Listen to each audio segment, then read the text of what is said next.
Olá pessoal, tudo bem? Hoje nós estamos aqui na Reserva Ecológica Picada Verão, aonde iremos falar sobre o seguinte tema: a utilização do esperma e seu próprio sangue em feitiços e em oferendas.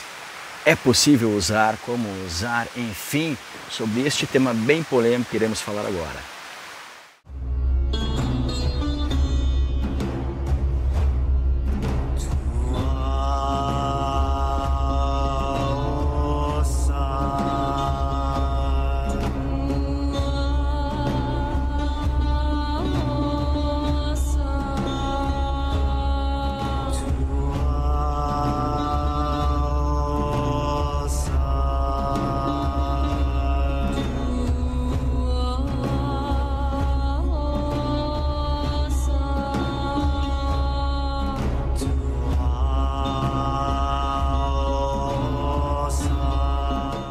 Então, meus amigos, no nosso vídeo anterior nós ensinamos uma receita sobre bruxaria, aonde nós tínhamos como um ingrediente importantíssimo o esperma da pessoa interessada.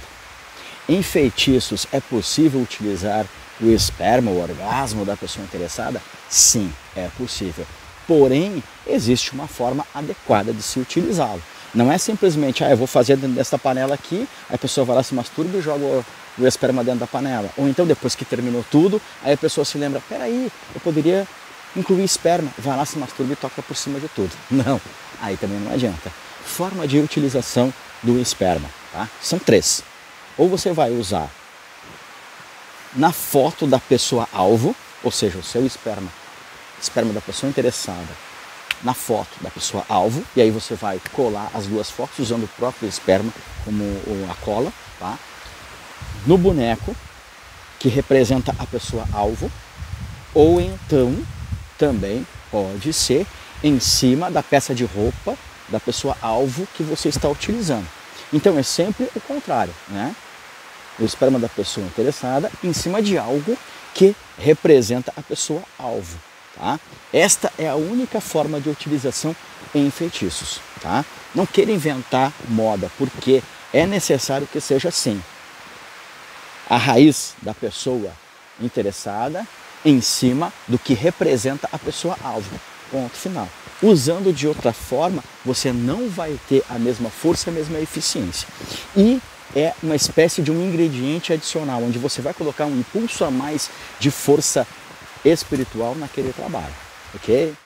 Agora, vamos imaginar o seguinte: a pessoa interessada, ela vai se masturbar para colher o seu esperma e utilizar na simpatia, no feitiço, na bruxaria, enfim, naquele procedimento espiritual, tá? Ao se masturbar, ela deve pensar única e exclusivamente na pessoa alvo.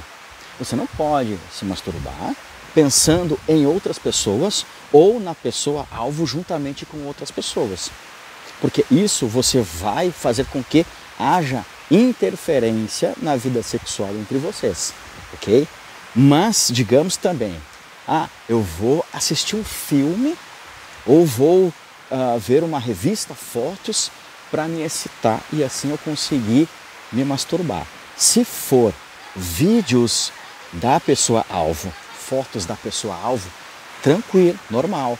Mas se for vídeos eróticos de sites pornográficos, enfim, aí não adianta nada, porque você não estará se excitando pensando na pessoa alvo. Isto é o fundamental. Você tem que chegar ao orgasmo pensando na pessoa alvo, certo? E também, muito importante, jamais, em tempo algum, caia no seguinte golpe: você está tratando com um mestre ou com uma mestra, tá? Um pai de santo, mãe de santo, enfim, e aí a pessoa decide que é interessante incluir o seu esperma naquele trabalho.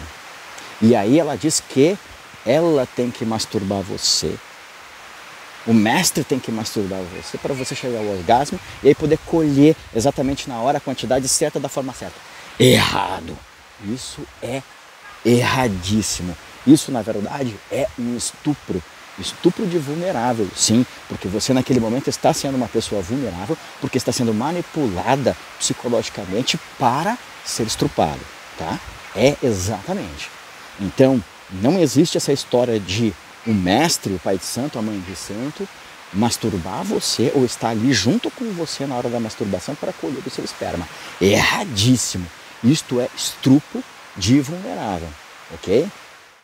Aliás, seguindo este mesmo gancho, não é errado um mestre, um pai de santo, mãe de santo, um bruxo feiticeiro, uma feiticeira, uma bruxa, dar banho em você completamente nu. Isto não é errado. Dependendo da cultura religiosa, isto é necessário, ok? Porém, dar o banho significa simplesmente jogar aquele preparo no seu corpo, cantar algumas rezas, fazer algumas orações, alguma espécie de benzedura, tranquilo. Mas agora, mexer no seu corpo, tocar em você, apalpar você, passar a mão em você, isto é errado. Isto também é estupro de vulnerável, ok? Então, é perfeitamente possível um homem procurar uma mãe de santo e ela indicar banhos a ele e ele ter que ficar totalmente nu nesses banhos, certo? Mas apenas jogar no corpo da pessoa e não manipular, apalpar ou esfregar o corpo da pessoa. Aí sim é errado. E agora, meus amigos, algo que chega a ser monstruoso de ouvir o comentário de alguém que fez, ou algo triste de ouvir alguém perguntar se é possível fazer, certo? Esperma em oferendas. Não, não. Por tudo quanto é mais sagrado entre o céu e a terra, não. Esperma em oferenda é agressão. É agressão. Esperma em feitiço é a sua força individual, o seu desejo interior, a sua atração moldada em energia espiritual focada naquele objetivo. Agora, esperma em uma oferenda ou até mesmo em uma espécie de assentamento é uma agressão enorme. Não faça isso, certo? E sobre o uso de sangue, vamos lá. O uso de sangue em trabalhos espirituais, o seu próprio sangue, a pessoa lá se cortar e jorrar o sangue dela em cima de trabalhos. É possível? É possível. Porém, nós temos aqui um grande problema. Quando você vai e pega, se corta e deixa o seu sangue escorrer em cima de um trabalho espiritual, é o mesmo que suicídio. Entenda que cada gota de sangue que cai em cima de um trabalho espiritual, gota do seu sangue que cai em cima de um trabalho espiritual, é como se fosse um suicídio. O que acontece no suicídio? A pessoa, quando nasce, ela tem já a hora determinada de sua morte. Duas coisas são invioláveis: hora do nascimento, hora da morte. Quando a pessoa se suicida, o que acontece? Ela tinha um período ainda de vivência aqui no mundo carnal. Ela tinha um período obrigatório para permanecer aqui no mundo carnal. Ela tenta abreviar esse período. Só que o que acontece quando ela se suicida? Este período que faltou, ela vai ficar entre os mundos e não consegue sair disso. Ela não consegue reencarnar, ela não consegue subir para outro plano, ela não consegue fazer nada. Ela fica só vagando entre os mundos, não consegue evoluir, fica numa agonia enorme por todo aquele tempo em que falta fechar o prazo dela aqui nesta terra. Exemplo, a pessoa está lá com 30 anos e se suicida. Estava programado para ela morrer com 60. Então ela vai permanecer os outros 30 anos vagando entre os mundos e em agonia, em sofrimento, sem nenhuma chance de evolução, totalmente perdida. Quando você coloca o seu próprio sangue em um trabalho espiritual, cada gota de sangue que vai ali em cima do trabalho significa um dia de suicídio. Ou seja, um dia que você estará tirando da sua existência carnal e ficará entre os mundos. Então, dependendo da quantidade de sangue de sua pessoa que cai por cima de um feitiço, você estará fazendo o quê? Você estará antecipando a sua morte e o tempo que faltou, você estará em penumbra. Isto é muito, muito complicado mesmo. Porque muitas vezes, hoje vale a pena você fazer um sacrifício por uma pessoa, por um objetivo, porém, daqui a 5, 10, 15 anos, de repente, já nem mais faz parte da sua existência e aí você vai morrer antes do programado e ainda vai ter que ficar perambulando, vagando, sofrendo entre os mundos até pagar pelo erro cometido. Na verdade, não vamos dizer que é um erro cometido. Erro sim é o suicídio. Mas agora, você colocar o seu sangue no trabalho, não digo que seja um erro. Porém, você está usando uma força espiritual muito grande e vai pagar o preço por isso. Ah, vai, com certeza absoluta. Anda, mamba do Gansaya. Dando continuidade sobre a utilização de seu próprio sangue em uma oferenda. Amigos, em uma oferenda é algo que chega a ser... Nossa, é uma piada. Não tem utilidade nenhuma. Não tem utilidade nenhuma. Você não estará atraindo mais a força daquela entidade, você não estará criando maior afinidade com aquela entidade, você somente estará se prejudicando conforme aquilo que eu já falei anteriormente. Então, o seu próprio sangue em uma oferenda é algo ridículo. Em meu ponto de vista, é algo ridículo, porque é uma oferenda que você poderia, quer botar sangue? Bota o sangue de um galo, bota o sangue de um coelho, de um cabrito, de um bode, de um bezerro.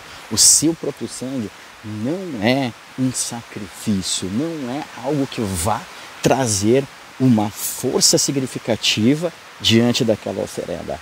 E também vamos falar do seu sangue em assentamento, tá? O seu sangue sendo utilizado em cima de um ponto de força de uma entidade.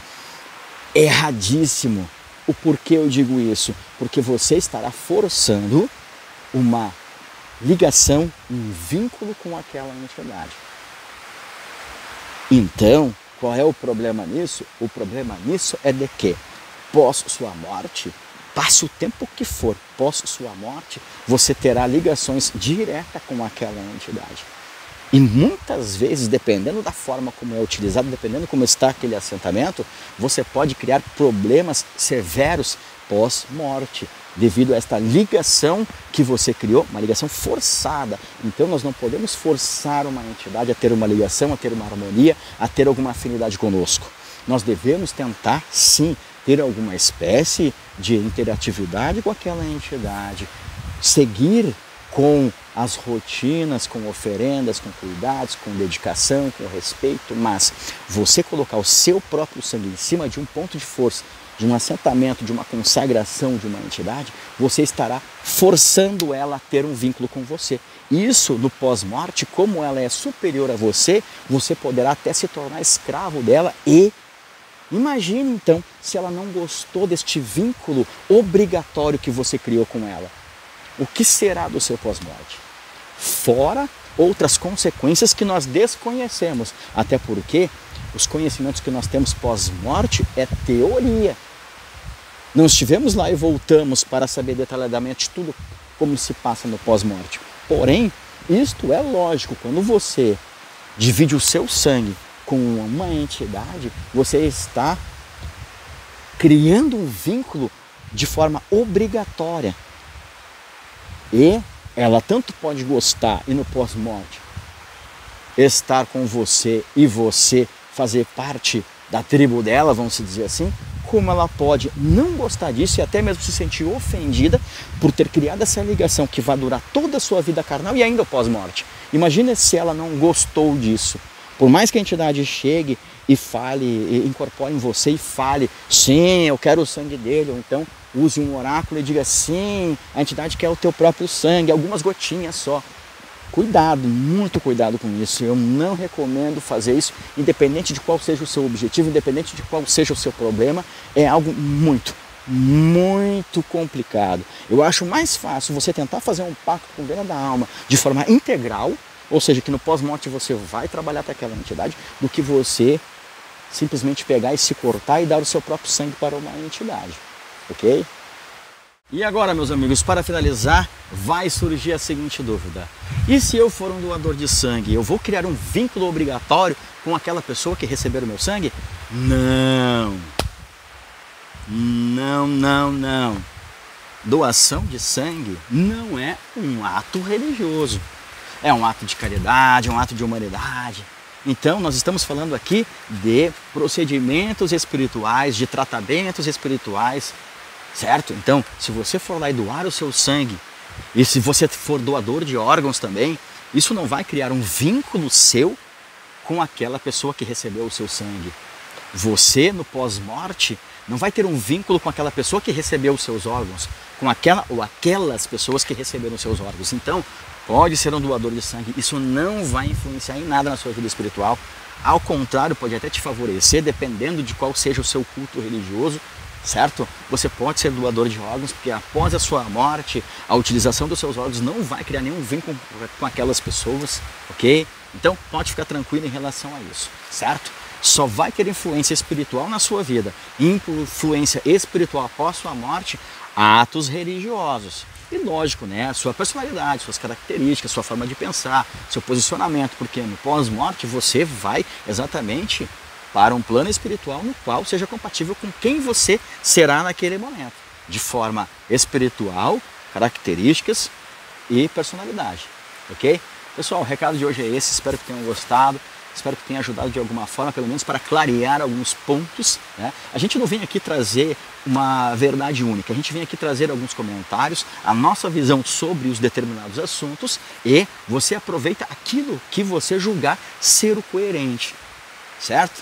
Ninguém é dono da verdade, a verdade ela não é única, ela não é universal, a verdade é simplesmente degustada e aplicada na vida de cada pessoa de acordo com o ponto de vista dela, certo? O recado de hoje é esse. Muito obrigado pela companhia e fica aqui o meu fraterno abraço. Anda mambo do can mage baram.